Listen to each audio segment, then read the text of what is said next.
Haber verdiğimiz kimi cəmiyyət üçün təhlükə yaradan bəzi şəxslər artıq sosial media platformaları vasitəsilə fəaliyyətlərini gizlətməyə çalışırlar. Özlərini bloger və ya tiktoker kimi təqdim edən bu şəxslərin hamısı əslində eyni məqsədə xidmət etməsə də təəssüf ki, onların arasında həm insan alveri ilə məşğul olanlar, həm də mənəvi dəyərləri aşındıran, cəmiyyətdə yanlış nümunə formalaşdıranlar var.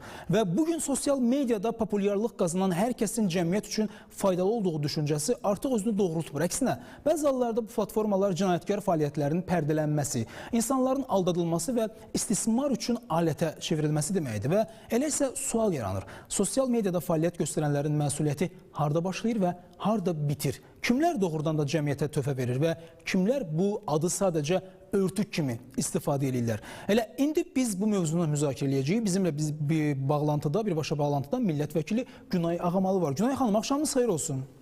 Axşamınız xeyir, axşamınız xeyir.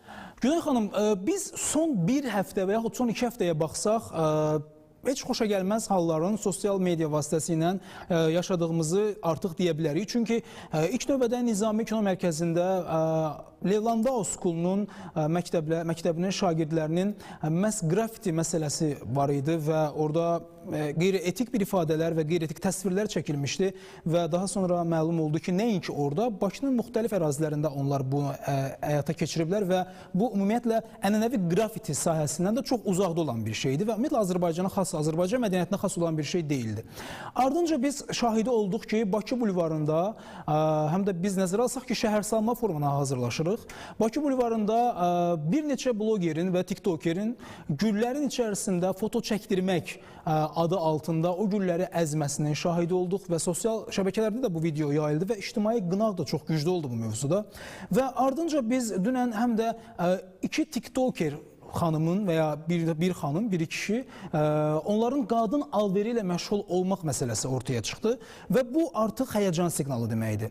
Çünki Azərbaycanda hər kəs tiktoker və ya bloger adı altında müxtəlif fəaliyyətlərini həyata keçirirlər və bu da insanlara təsir göstərir. Çünki demək olar ki, bütün dünyada hər kəs sosial şəbəkələrlə maraqlanır və gündəlik həyatın təxminən 70-80% sosial şəbəkələrdən asılıdır. Nə etmək lazımdır? Həqiqətən məsuliyyətimiz hardan başlayır, harda bitir? Günay xanım, nə deyə bilərsiniz bundan bağlı?